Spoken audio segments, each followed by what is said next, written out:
अस्सलामुअलैकुम। Welcome to creative maths. My name is Farah Khan. आज हम स्टार्ट करेंगे क्लास 10 की मैथमेटिक्स की बुक का चैप्टर नंबर 17 की एक्सरसाइज 17.5 इंट्रोडक्शन। इस एक्सरसाइज में हम 3 टॉपिक्स पढ़ेंगे। सबसे पहला टॉपिक है आपके पास ordered pair and Cartesian product.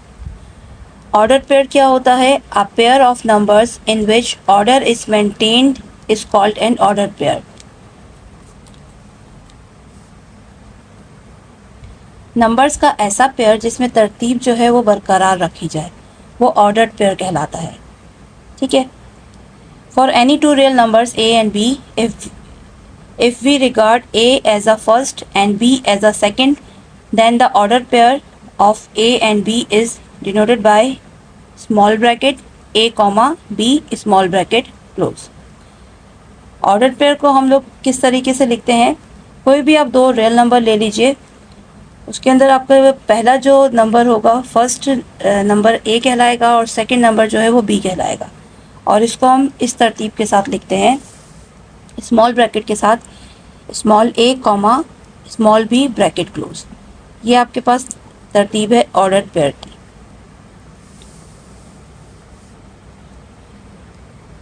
In the ordered pair bracket a comma b bracket close, a is called first component or element and b is called second component or elements. इस ordered pair में आपके पास जो small ए दिख रहा है, इसे हम लोग फर्स्ट कॉम्पोनेंट भी पढ़ते हैं और इसे फर्स्ट एलिमेंट भी पढ़ा जाता है। And b is called second component, और जो बी है वो सेकेंड कॉम्पोनेंट कहलाता है, या फिर उसे हम सेकेंड एलिमेंट भी पढ़ते हैं।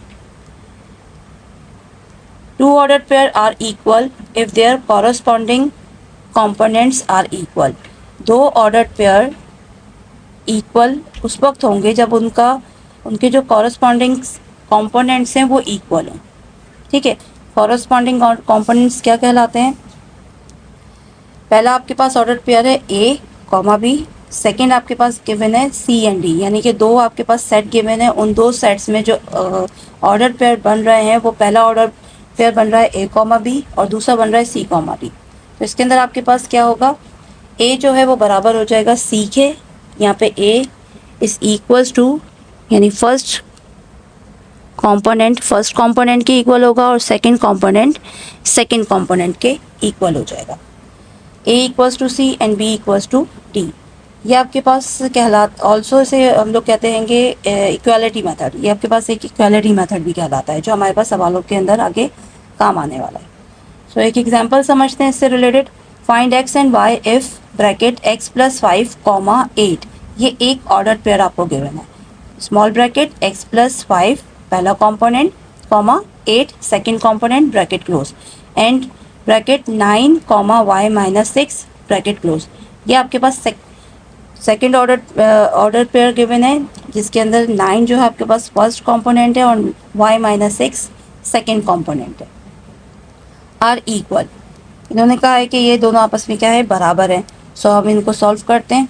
सॉल्व करने का तरीका क्या होगा? सॉल्यूशन लिखेंगे, देन इक्वालिटी मेथड यूज़ करेंगे। a equals to C and b equals to d. यहाँ आपके पास 9 किसके बराबर है? x प्लस 5 9 के इक्वल है, एंड y माइनस 6 8 के इक्वल है। सो इसको आप सॉल्व कीजिए। यहाँ से x की वैल्यू अलग फाइंड हो जाएगी एंड y की वैल्यू अलग फाइंड हो जाएगी। सो 9 माइनस 5 नंबर्स को सेपरेट किया आपने, वेरिएबल्स को सेपरेट कर दिया। यहाँ पे भी सेम ये किया, वेरिएबल अपनी जगह पे रहेगा। प्लस का 6 है, इसे इक्वल के बाहर लेके जाएंगे तो ये माइनस का 6 है, इक्वल के बाहर जाएगा तो प्लस का हो जाएगा। 8 plus 6 14, y equals to 14 and 9 minus 5 x equals to 4। So the value of x and y are 4 and 14 respectively. Exercise 17.5 question number 1. Find the value of x and y if part 1 small bracket x minus 5 comma 10 bracket close equals to bracket 11 comma y minus 7 bracket close. Solution लिखेंगे, सवाल को as it is copy करेंगे। Copy करने के बाद आप यहाँ पे अप्लाई करेंगे equality method. By using equality method a c equals to b d. यहाँ पर आपके पास a बराबर है x माइनस 5 के, b is equals to 10, c equals to 11 and d equals to y minus 7। Then आप इसको सेपरेट करते हैं। a equals to c, b equals to d। x minus 5 equals to 11, x equals to 11 plus 5, minus 5 था यहाँ पे number, equal के बाहर जाएगा तो ये प्लस 5 हो जाएगा, 11 plus 5 x equals to 16। Then b 10 equals to y minus 7, हमें y मालूम करना है, y को अपनी जगह पे रहने दीजिए, माइनस 7 को उठा के इक्वल से पहले लेकर आते हैं, देन ये प्लस 7 हो जाएगा, 10 plus 7 equals to 17। So the value of x and y are 16 and 17 respectively. आप इसको आंसर में इस तरीके से लिखेंगे, सॉल्यूशन सेट बनाएंगे इसका, ऑर्डर पेयर बाहर जाएगा, x comma y equals to curly bracket, then small bracket x comma 17 small bracket, then curly bracket. Answer आपने इसी तरीके से लिखना है। जो फर्स्ट आपके पास एलिमेंट होता है, फर्स्ट कंपोनेंट, वो x कहलाता है, जो सेकंड कंपोनेंट होता है या सेकंड एलिमेंट होता है वो 17 आगे लिखा जाता है। ठीक है, question number 1 part number 2, bracket 5x plus 8 comma 5y minus 4 bracket close equals to bracket 3x plus 10 comma 2y plus 2 bracket close. Solution लिखेंगे, देन आप क्वेश्चन को अगेन कॉपी करेंगे। कॉपी करने के बाद हमें क्लियरली वाज़ेह तौर पे नज़र आ रहा है कि a बराबर है आपके पास 5x प्लस 8 के, जहाँ पे कॉमा आ जाए, कॉमा से पहले a गिवन होता है, कॉमा के बाद b गिवन होता है।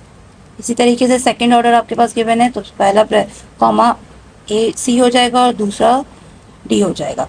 Bye using equality method, again आपने यहाँ पे इक्वालिटी मेथड यूज़ किया। Equality method a c equals to b d, तमाम वैल्यूज़ को एक दूसरे के इक्वल किया, इक्वल करने के बाद सेपरेट किया, सेपरेट करने के बाद कैलकुलेशन की, कैलकुलेशन करने के बाद आपका आंसर आया x इक्वल्स टू 1। तो कैलकुलेशन आपको समझाने की ज़रूरत नहीं है, आप अपने हिसाब से भी कर सकते हो, ज़रूरी नहीं है कि आप मेरे मेथड को फॉलो कीजिए, आपको जो मेथड आसान लगता है उस मेथड से आप कर सकते हैं। y को भी आप सेम इसी तरीके से फाइंड आउट करेंगे, सेपरेशन करेंगे वेरिएबल्स की, नंबर्स की, कांस्टेंट की, देन सबसे आखिर में जो आपका आंसर आएगा वो y कहलाएगा। So the value of x and y are 1 and 2 respectively. इसे भी आपने सेम सॉल्यूशन सेट बना के लिखना है, या मैंने लिखा नहीं है बट आप लोग इसी तरीके से लिखेंगे। ठीक है, पार्ट नंबर 3, पार्ट नंबर 3 आपके पास है 2x minus 3y comma 5x plus y equals to 3 and 16। Question copy किया, कॉपी करने के बाद by using equality method a equals to c, b equals to d। 2x minus 3y equals to 3, आपने इसको separate किया, separate करके एक equation बना ली, x equals to 3 plus 3y divided by 2, ये हो गई इक्वेशन 1। अब चलते हैं सेकंड की तरफ, 5x plus y equals to 16, यहाँ पे भी आपने y को सेपरेट करके इक्वेशन 2 बना ली। ठीक है, फिर उसके बाद आपने क्या किया, put the value of y in equation 1, y की जो वैल्यू है उसे इक्वेशन 1 में पुट कर दिया, y की जगह पे 16 माइनस 5y पुट किया, देन यहाँ से आपने कैलकुलेशन स्टार्ट की। कैलकुलेशन स्टार्ट करने के बाद आपका जो भी आंसर आएगा वो x कहलाएगा। ठीक है, सेम इस तरीके से आपने जब x की वैल्यू फाइंड आउट कर ली तो इस x की वैल्यू को आपने put the value of x in equation 2, equation 2 में पुट किया, y equals to 16 minus 5, x की जगह 3 आ जाएगा, 5 3 ज़ा 15, 16 में से 15 को माइनस किया, आंसर आ गया 1। ठीक है, ये कैलकुलेशन है, कैलकुलेशन आप लोगों को समझाने की ज़रूरत नहीं है, कैलकुलेशन आप अपने हिसाब से कीजिएगा, जिस तरीके से आपको आसान लगे आप उसी हिसाब से तरीके से कीजिएगा। सो आंसर आपके पास क्या आ जाएगा, so the value of x and y are 3, 1 respectively. Solution set x, y equals to 3, 1। Answer question number 1 complete हुआ। अब चलते हैं क्वेश्चन नंबर 2 की तरफ। क्वेश्चन नंबर 2 समझने से पहले आपको कार्टेशियन प्रोडक्ट्स के बारे में पता होना चाहिए कि कार्टेशियन प्रोडक्ट क्या होती है। टॉपिक नंबर 1 में हमने order pair and Cartesian product को सीखना था, ऑर्डर पेयर हम सीख चुके हैं, वो क्वेश्चन नंबर 1 के लिए यूज़ हुआ था। कार्टेशियन प्रोडक्ट आपके पास क्वेश्चन नंबर 2 के लिए इस्तेमाल हो रहा है। तो सबसे पहले हमें ये समझना है कि कार्टेशियन प्रोडक्ट कहते किसे है। If a and b are any two non empty sets, a और बी कोई भी नॉन एम्प्टी सेट है, यानी कोई ना कोई सेट के अंदर एलिमेंट्स मौजूद हैं, then the Cartesian product of A with B. तो आपके पास कार्टेशियन प्रोडक्ट जो है ए और बी की denoted as A multiply by B. तो वो किस तरीके से आप लिख सकते हो, ए मल्टीप्लाई बाय बी की सूरत में आप लिख सकते हो। ये रिप्रेजेंट करती है कार्टेशियन प्रोडक्ट। कोई भी आपके पास दो सेट गिवन होंगे, उनके दरमियान में मल्टीप्लाई का साइन होगा, इसे हम कहते हैं Cartesian product. Is the set of all ordered pair, वो कौन सा सेट कहलाएगा, वो तमाम ऑर्डर्ड पेयर का सेट कहलाता है। ठीक है, जितने भी ऑर्डर्ड पेयर गिवन होंगे उनकी हम लोग कार्टेशियन प्रोडक्ट ऐसे लेते हैं कि दोनों को लिखते हैं और आपस में मल्टीप्लाई किया जाता है।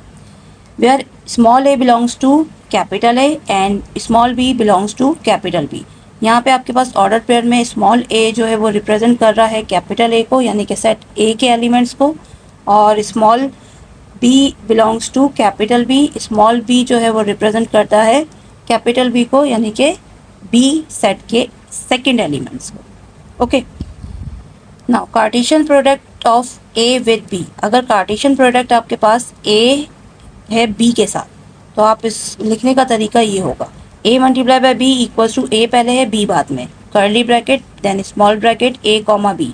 ए कैपिटल ए के एलिमेंट्स हैं, b small b capital B के एलिमेंट्स हैं, such that a belongs to A से बिलोंग करेगा कैपिटल ए से, and small b belongs to capital B. अब इसी को अगर हम उल्टा करके पढ़ें, Cartesian product of B with ए, अब बी जो है ए के साथ है, सो पहले बी आ जाएगा देन ए आएगा, तो इसका फॉर्म जनरल फॉर्म क्या बनेगी, small bracket b comma a, पहले b small b then small a, such that b belongs to capital B and a belongs to capital A. एक एग्जाम्पल से समझते हैं इसको। Example, if p equals to 1 to 4 and q equals to 5 10। आपके पास दो set given है p और q के, वो कह रहे हैं इनकी कार्टेशियन प्रोडक्ट मालूम करनी है। सो कार्टेशियन प्रोडक्ट के लिए आप लिखेंगे solution p multiply by q equals to, आप कर्ली ब्रैकेट आता है इसके अंदर, कर्ली ब्रैकेट के बाद आप क्या करते हो, पहला एलिमेंट p का होगा, ठीक है, पहला एलिमेंट p का एलिमेंट 1 आ गया, एंड सेकेंड एलिमेंट आपका क्या हो जाएगा 5, 1 5 का पेयर बनेगा, मतलब पहला एलिमेंट तमाम सेकंड सेट के तमाम एलिमेंट्स के साथ मल्टीप्लाई होगा। 1 multiply by 5, 1 multiply by 10 complete हो गया, then 2 multiply by 5, 2 multiply by 10, 4 multiply by 5, 4 multiply by 10। लिखने की तरतीब क्या होती है इनको, Cartesian product p multiply by q हो जाएगा, कर्ली ब्रैकेट यूज़ करेंगे और उसके अंदर हम लोग ऑर्डर पेयर बनाते हैं, ठीक है। ऑर्डर पेयर फर्स्ट एलिमेंट पहले सेट का होगा और सेकेंड एलिमेंट जो है वो सेकेंड सेट का होगा। ऑर्डर पेयर कार्टेशियन प्रोडक्ट के अंदर ऑर्डर पेयर बनते हैं, कर्ली ब्रैकेट से स्टार्ट करते हैं, कर्ली ब्रैकेट पे एंड होता है, और तमाम ऑर्डर पेयर जो है वो स्मॉल ब्रैकेट से रिप्रेजेंट किए जाते हैं। अब इसी को अगर हम उल्टा करके पढ़ें, q multiply by p equals to curly bracket, अब क्या हो जाएगा 5 पहले आ जाएगा, 5 मल्टीप्लाई बाय 1, मल्टीप्लाई का साइन नहीं डालते, यहाँ हम कॉमा लगाते हैं, ठीक है, 5 कॉमा 1, 5 कॉमा 2, 5 कॉमा 4, यहाँ पे थोड़ी सी मिस्टेक हो गई है, ये 4 है, इसे ठीक कर लीजिएगा, 5 comma 4, then 10 comma 1, 10 comma 2, 10 comma 4, curly bracket close, ठीक है। अच्छा, ये 3 बातें आप नोट डाउन कर लीजिए, ये MCQs में भी पूछी जा सकती हैं। Number 1, a multiply by b read as a cross b, इसे हम a क्रॉस b पढ़ते हैं। नंबर 2, इफ़ OA आपके पास OA is equals to m and OB equals to n, then O bracket a multiply by b equals to mn, दोनों एक दूसरे के क्या बराबर हो जाएंगे mn के। क्रॉस प्रोडक्ट यानी कि एलिमेंट a गिवन है, b गिवन है, O किसको रिप्रेजेंट कर रहा है, वो आपको रिप्रेजेंट कर रहा है इनके टोटल नंबर्स को, ठीक है। Then 3, a multiply by b is not equals to b multiply by a cross b is not equals to b cross a in general. a cross b कभी भी b क्रॉस a के बराबर नहीं होगा। जब आप इसके मल्टीप्लिकेशन में क्या हो जाएगा, जब आप इसको उलट करते हैं, तो यहाँ पर हमने एक एग्जांपल सॉल्व की थी, दोनों आंसर एक दूसरे के इक्वल नहीं है, 1 5 है या 5 1 है, तरतीब बिल्कुल सेम होनी चाहिए, x की जगह पे x होना चाहिए, y की जगह पे y होगा तो वो इक्वल होता है, अगर इक्वल नहीं है तो, अगर दोनों सेम नहीं है तो वो इक्वल नहीं होगा। Question number 2, if set p has 10 elements and q has 15 elements. आपको p और q दो सेट गिवन है, एक सेट में आपके पास p में 10 एलिमेंट्स हैं और q में 15 एलिमेंट्स हैं। Find the numbers of elements, वो कह रहे हैं नंबर ऑफ एलिमेंट्स बताइए दोनों के, of p multiply by q, q multiply by p and p multiply by p। सबसे पहले p मल्टीप्लाई बाय q के फाइंड आउट करते हैं। सो p multiply by q solution लिखेंगे, फार्मूला आपके पास ये कहलाता है, जब भी नंबर्स की तादाद मालूम की जाती है तो फार्मूला आपके पास n bracket p multiply by q equals to n multiply हुआ n multiply by p and cross n multiply by q, P के एलिमेंट्स आपको 10 गिवन है, क्यू के एलिमेंट्स 15 गिवन है, दोनों को मल्टीप्लाई किया 150 आंसर आया। So the total number of elements P multiply by Q is equal to 150 answer. Second भी सेम इसी तरीके से होगा, क्यू मल्टीप्लाई बाय पी है, फॉर्मूला चेंज हो जाएगा, मल्टीप्लीकेशन है तो आंसर सेम आएगा, ठीक है। Q multiply by P equals to N multiply N Q multiply by N P. 15 क्यू के एलिमेंट 15 गिवन थे और पी के एलिमेंट्स 10 गिवन है, दोनों का मल्टीप्लाई किया 150 आंसर आ गया। P multiply by P, P के एलिमेंट्स भी 10 है, पी के अगेन एलिमेंट्स भी 10 है, इन दोनों की तादाद पूछी है, फॉर्मूला आपके पास सेम इसी तरीके से बनेगा, 10 को 10 से मल्टीप्लाई करेंगे आंसर आ जाएगा 100। ये आसान था बहुत आपके पास सवाल, इसके अंदर कुछ ज़्यादा नहीं करना हमें, सो ये आंसर हो जाएगा। Question number 3, if A equals to 1 2 B equals to 2 3 and C equals to 1 3 5 then find. अब यहाँ पर भी आपके पास कार्टेशियन प्रोडक्ट की बात की जा रही है, तो हम इसमें कार्टेशियन प्रोडक्ट मालूम करते हैं। Part 1 A multiply by B, solution A के एलिमेंट्स 1 2 बी के एलिमेंट्स 2 3। देन आप लिखोगे A multiply by B, A cross B, sorry इसे मल्टीप्लाई नहीं पढ़ना है, इसे क्रॉस पढ़ना है। A cross B equals to A के एलिमेंट्स आ जाएंगे 1 2 क्रॉस 2 3। अब इनको 1 बाय 1 मल्टीप्लाई करना है, तो मल्टीप्लीकेशन अभी हमने एग्जाम्पल में सीखी थी। पहला एलिमेंट ए का होगा, देन दूसरा एलिमेंट आपके पास बी का होगा, सो 1 2 देन अगेन 1 3 2 2 2 3, ठीक है। ऑर्डर पेयर अंदर बनेंगे, बाहर आपके पास कर्ली ब्रैकेट आएगा और हर ऑर्डर पेयर के दरमियान में कॉमा लगेगा, ठीक है। बी मल्टीप्लाई बाय सी, ये भी सेम इसी तरीके से होगा, B multiply by C, solution B के एलिमेंट्स 2 3 गिवन है एंड सी के एलिमेंट्स 1 3 5 गिवन है। So B multiply by C equals to, पहले आप लिख के दिखाएंगे कि बी के एलिमेंट्स हैं 2 3 क्रॉस 1 3 5, फिर 1 बाय 1 हम इनको क्रॉस प्रोडक्ट लेते हैं, सो 2 1 देन 2 3 2 5, तीनों के दरमियान कॉमा आ जाएगा, फिर 3 1 3 3 and 3 5, curly bracket close answer. Part number 3, A multiply by A cross bracket B union C bracket close. यहाँ आपके पास 3 एलिमेंट्स यूज़ हो रहे हैं, A B and C. Solution में लिखेंगे ए के एलिमेंट्स 1 2, बी के एलिमेंट्स 2 3, सी के एलिमेंट्स 1 3 5। यहाँ आपके पास 2 स्टेप में आंसर आएगा। स्टेप नंबर 1, ब्रैकेट पहले सॉल्व करेंगे, B union C equals to 2 3 union 1 2 3, union लेना आपको बहुत अच्छे तरीके से आता है, सो 1 2 3 4 यूनियन आ जाएगा। स्टेप नंबर 2 में आप पूरा सवाल हम एज इट इज कॉपी करेंगे, A cross bracket B union C equals to 1 2 A के एलिमेंट्स क्रॉस 1 2 3 4, जो अभी स्टेप नंबर 1 में हमने मालूम किए हैं वो लिख दिए जाएंगे। अब इनकी क्रॉस प्रोडक्ट लेनी है, तो 1 2 1 सॉरी 1 1 1 2 1 3 1 5 1 1 1 1। फर्स्ट पे आपके पास 1 1 आ गया और सेकंड पे 1 2 3 5, ठीक है। सबके दरमियान में कॉमा लाजमी लगाना है। अब 2 आपके पास आ रहा है, 2 into 1 2 into 2 2 into 3 2 into 5, curly bracket close, ये हो जाएगा आपका आंसर। पार्ट नंबर 4 भी सेम इसी तरीके से करना है, B cross A union C. पहले हमने सॉल्यूशन लिख के ए बी और सी के एलिमेंट्स को लिख के दिखाना है। स्टेप 1 में बी यूनियन सी, ब्रैकेट के अंदर जो वैल्यू गिवन है उससे सॉल्व करना है। 1 2 यूनियन 1 3 5, यूनियन आ गया इसका 1 2 3 5। स्टेप नंबर 2 में आप पूरा सवाल कॉपी करोगे, B cross A union C equals to 2 3 cross 1 2 3 5। अब 1 बाय 1 हमने इसकी क्रॉस प्रोडक्ट मालूम, B cross A union C bracket close equals to curly bracket 2 1 bracket close comma 2 2 2 3 2 5 3 1 3 2 3 3 3 5, ये हो जाएगा आपका आंसर। इसका लास्ट पार्ट है आपके पास, नहीं लास्ट नहीं सेकेंड लास्ट है, number 5, bracket A intersection B bracket close multiply by bracket B intersection C bracket close. अब देखिए यहाँ पे स्टेप कितने आ रहे हैं, पहला ब्रैकेट पहला स्टेप, दूसरा ब्रैकेट दूसरा स्टेप, देन कार्टेशियन प्रोडक्ट तीसरा स्टेप। ए बी सी के एलिमेंट्स लिखे, स्टेप नंबर 1 में इंटरसेक्शन मालूम किया आपने, यहाँ पे 2 सेम था तो 2 इंटरसेक्शन आ गया। सेकंड पे बी इंटरसेक्शन सी एलिमेंट्स लिखे, देन बी इंटरसेक्शन सी आपके पास गिवन है, सिर्फ 3 जो है वो सेम था, 3 लिख दिया। स्टेप नंबर 3 में पूरे सवाल को कॉपी किया, ए इंटरसेक्शन बी स्टेप 1 का आंसर 2 था, cross product cross, then B multiply by C, यानी कि स्टेप 2 का आंसर आ गया आपके पास 3। इनकी कार्टेशियन प्रोडक्ट ए की बनेगी, ए की ऑर्डर पेयर बनेगा, 2 मल्टीप्लाई हो जाएगा 3 के साथ, ये हो जाएगा आपका आंसर।